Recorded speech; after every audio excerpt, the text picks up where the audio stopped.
Before heading to the video, if you haven't subscribed the channel, do subscribe it and don't forget to click the bell icon for the latest update notification. If you like the video, do like, comment and share. Stay tuned with learnbay.co.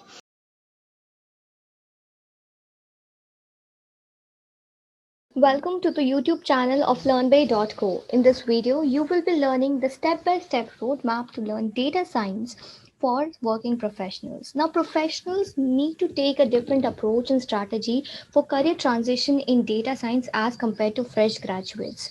Because as a working professional, you already have an experience in some other domain, and the companies and HR managers would want to see something more from you, would expect something more from you. They would want to see what more you can offer to them. And about all those expectations, we will be learning in our further videos. So without any further ado, let's get started to learning the steps of career transition in data science, what tools you need to learn in the process of data science, how much time you need to invest, and what are the different challenges which you can face in the process of data science learning, which modules you need to study in deep and which modules just the basics will do. So we will all discuss all these things in details in this video. So let's get started.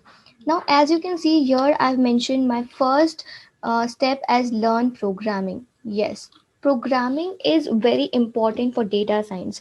You need to have a good grasp of programming concepts such as data structures and algorithms.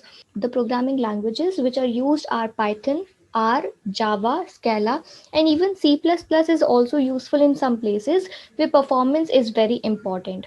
So now, which programming language you need to start learning with would be your question. So I would suggest you to go with Python programming. It is because Python is a general purpose programming language. It is very flexible, and the most important and amazing part is that it offers a number of libraries like NumPy, Pandas, Matplotlib, Scikit-learn, etc. for data science, machine learning, data analytics, and much more.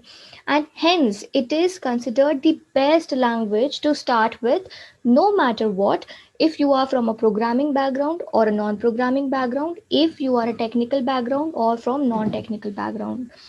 Non-programmers can also learn this language since it is very easy to learn. The basic difference between non-programmers and programmers here is that for programmers, obviously, if you have learned a programming language and if you belong to a programming background, you will have certainly some advantages because it is obviously easy for you to learn a new programming language if you have already learned one. But for a non-programmer, you might need to invest a little more time. You need to grasp the concepts.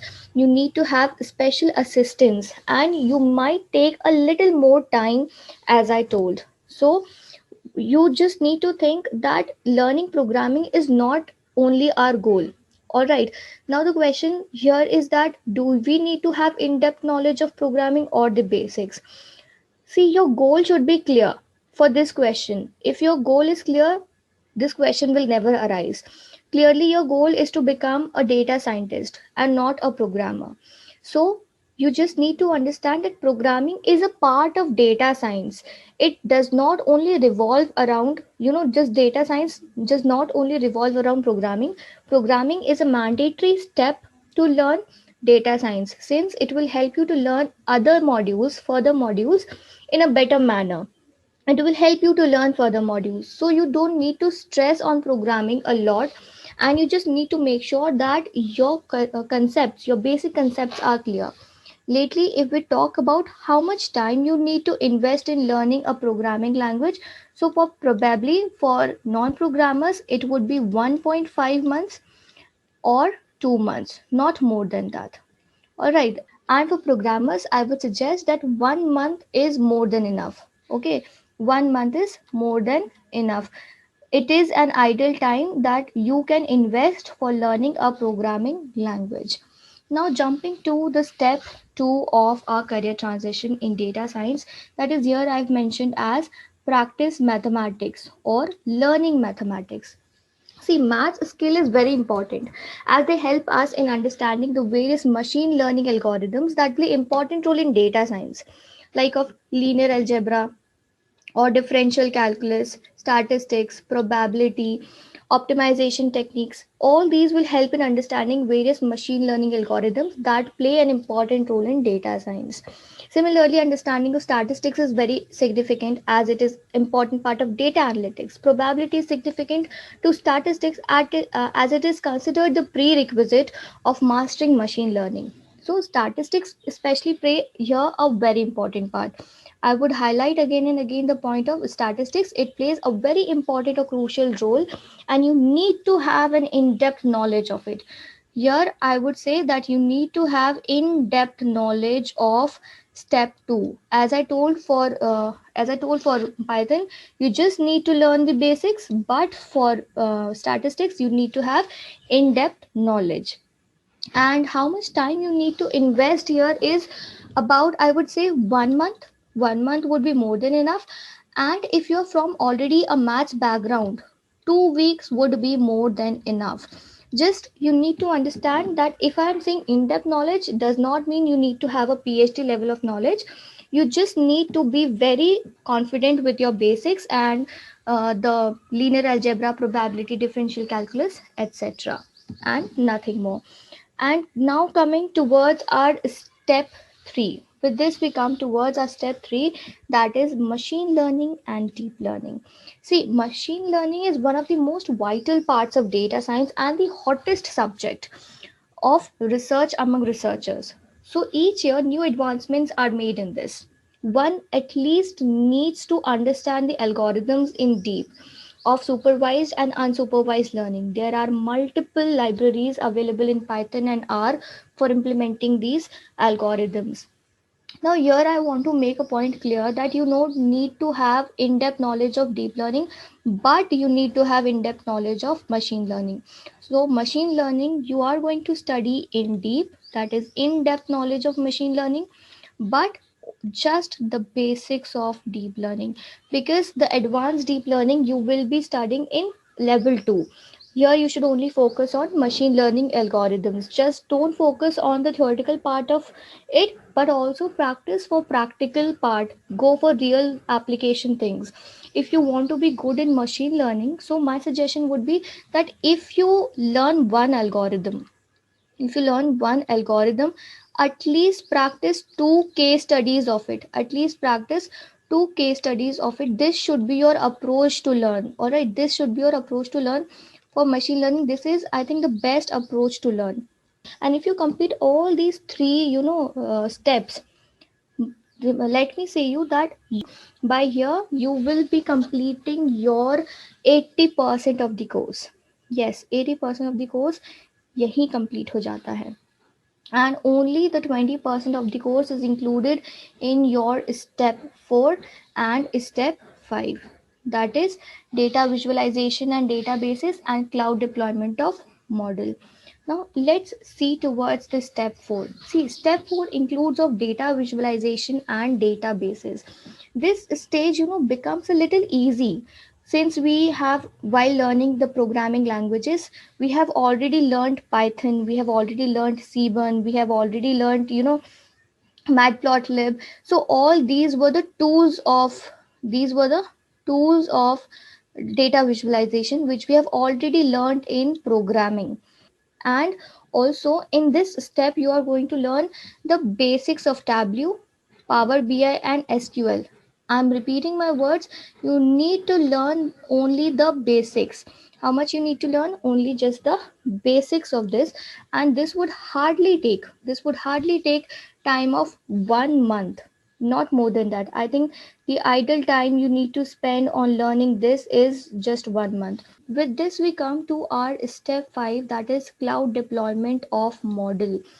Now here also you are just going to learn the basics of cloud deployment of model. Here you can learn AWS, GCP and Azure. To my suggestion, I would say you to go with AWS since it is very good and very easy to learn. See, basically here what the thing is, whatever you learn or whatever models you have developed or projects you have written, you need they need to be deployed by using any of the mentioned here, that is AWS, GCP, or Azure. And then only you will be able to understand the real application or the real world scenario, how a machine learning model is working. So by now, just completing step 1, step 2, step 3, step 4, and step 5, you have already completed your learning journey. By following all these 5 steps, you will complete your learning journey. But as we say that learning is not just enough and it will not give you fruitful results, because practicing is very important. The practical application and working on projects is very important, very, very important. So when it comes to projects, so as you can see, my sixth step is projects, because obviously projects play a very important and crucial role, as I've said. So now the question arises that what kind of projects you need to work on. You need to first select which domain project you need to work on. Here I have written which domain projects you need to work on. So the answer is, this decision could be made by what prior experience you already had. All right.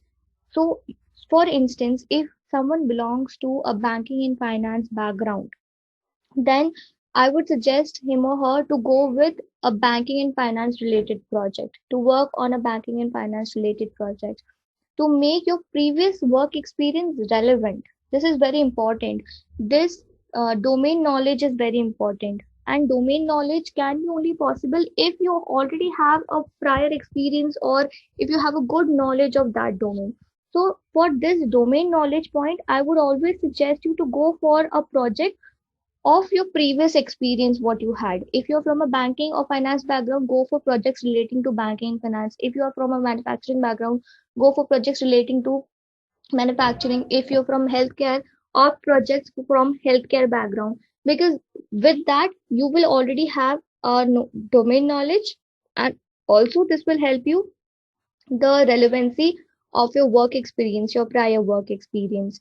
In data science, we are going to solve the problem of business. We are going to solve business problems. But if you don't have any business knowledge, if you don't have any prior experience in those fields, then how are you going to solve the problems? How are you going to solve the problems of the business? So this is very important here. Now, if I ask about how many projects I need to practice or how many projects I need to work upon, so my answer is probably that it totally depends upon your experience, that how much years of experience you have. If you have 2 years of experience, then I would probably suggest to go with at least 3 projects. All right. If you have 3 years of experience, at least go for 3 projects or 4 projects. Most recommended projects from the domains are banking and finance, retail, or marketing is also a good pick. You may also go for healthcare and pharmaceuticals projects, but they, I feel, are personally a little difficult. And here I would like to highlight one more point, that you should never go with academic projects. Focus on projects which would help the companies or the startups. Focus on projects which revolve around these, company or startup ideas. So you should go with them. You can also use different public data sets while you're working on your projects. You can use Kaggle. It is a very good option. You can go with it. And lately, our last and final step is to update your resume and interview preparation. This is a very crucial and important step, which most of the people, sometimes they does not give much importance to this step. But to my understanding, this is the very important step you need to work on, because you need to update your skill sets, you need to update your projects. So if we talk about how to add your skill sets, don't forget to add your current skill sets, the upgraded skill sets, that is Python, machine learning, the skills which you have learned. So don't forget to mention them. Also, with that, your old skill sets from your prior work experience also needs to be there in your resume. That would be an add-on for you. And similarly, in case of projects, your current projects which you have practiced, they need to be mentioned, and also your old or previous projects which you have practiced or worked upon in your previous domain needs to be mentioned. This will give a good gist of your work experience and the kind of effort you have made in yourself, the kind of efforts you have put forward. And if you follow all these steps, that is step 1 learning programming, step 2 practicing mathematics, step 3 ML and DL, step 4 data science and basis, step 5 cloud deployment of models, step 6 projects, and step 7 update resume and interview preparation, I am sure that you will be able to definitely get your desired post if you work sincerely and practice continuously. If you have the consistency, you will be definitely able to complete all these steps, the learning process, in just to 6 or 7 months. You will have all the knowledge of data science just in 6 to 7 months. So don't stress upon how your previous experience will be affecting, because by working on the same domain projects you have already made that relevant. So all the best to you learning. Hope this video was helpful to you. For more such videos, don't forget to like our video, to comment your queries in the comment section, and also don't forget to subscribe our channel and hit the bell icon for the updates of upcoming videos. Thank you so much for watching. Keep learning.